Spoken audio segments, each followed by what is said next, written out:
let us now discuss Newton's third law. Okay, this is also very important law in mechanics. It states that to every action there is an equal and opposite reaction. What does this mean? Let us see this diagram. Okay, if you push a wall with your hands and what you are doing is you are applying a force. Suppose let us call this force by our hands as action.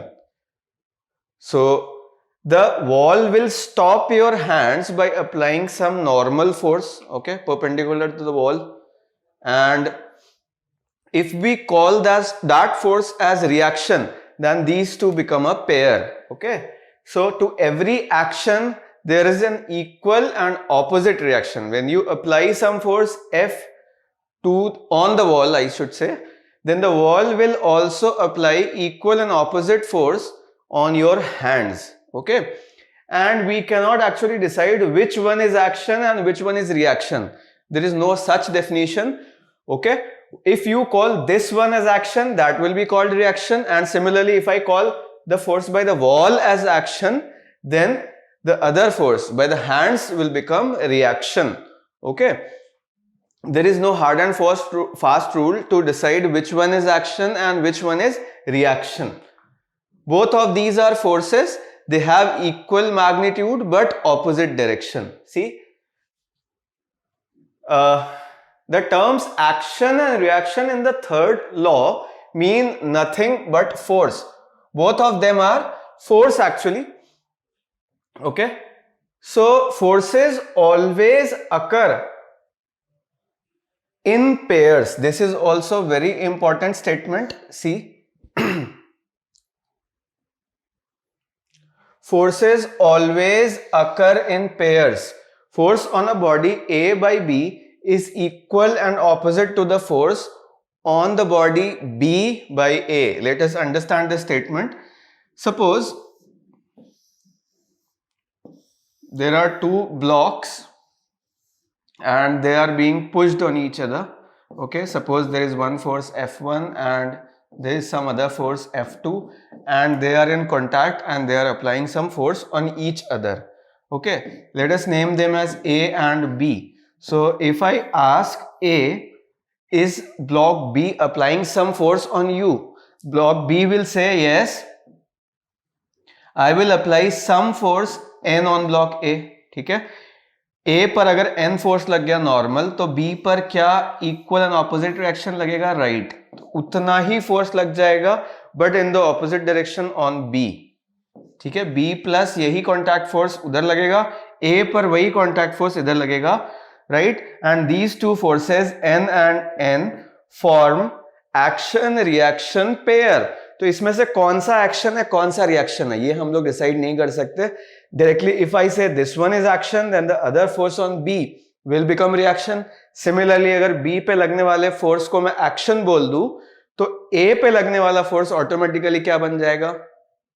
Reaction बन जाएगा. Right, जैसे हमको पता है कि जो अर्थ है बेटा, सपोज दिस इज अर्थ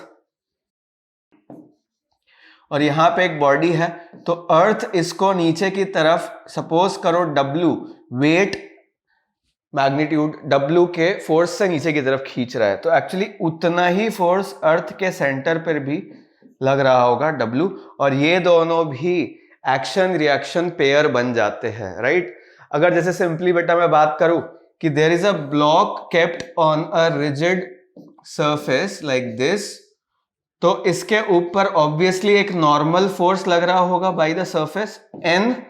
तो if I analyse force on the surface, तो सरफेस पे भी उतना ही फोर्स नीचे की तरफ लग रहा होगा. Equal and opposite force will be acting on the surface and one if called action then the other will be called reaction.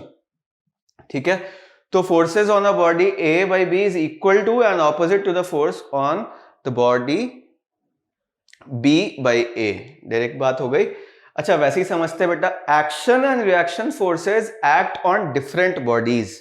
ठीक है, कभी कभी what happens is some students think that if equal and opposite forces are acting then the force should become zero.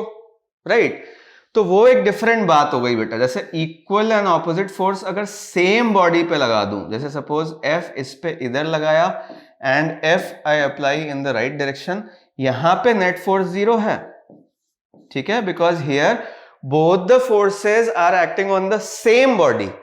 तो यहां पे तो F net क्या है बेटा, 0 है। बट अदरवाइज अगर दो बॉडीज कॉन्टैक्ट में है like this, see one is A and other is B, तो यहां पे जो फोर्स लगता है, suppose on A there is a force F due to contact and on B there is force F, ठीक है, ड्यू टू कॉन्टैक्ट। तो ये वाले फोर्सेस इक्वल एंड ऑपोजिट हैं, बट ये डिफरेंट बॉडीज पे लग रहे हैं, तो इनका सम 0 नहीं हो जाता, डिफरेंट बॉडीज पे हैं ऑल टुगेदर। तो A के लिए अगर फोर्स बात करोगे तो only F is there in the left direction.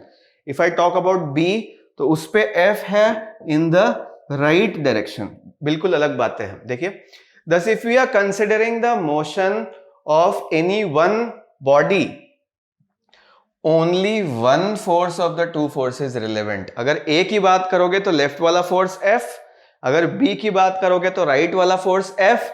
ऐसा नहीं होगा दोनों एक ही बॉडी पे आ गया, बट इस केस में क्या होगा, अगर ये बॉडी A अकेला है तो F rightward and F leftward, तो 0 हो गया, ठीक है। These two situations are different, ये दोनों एक्शन रिएक्शन नहीं है, समझ आया।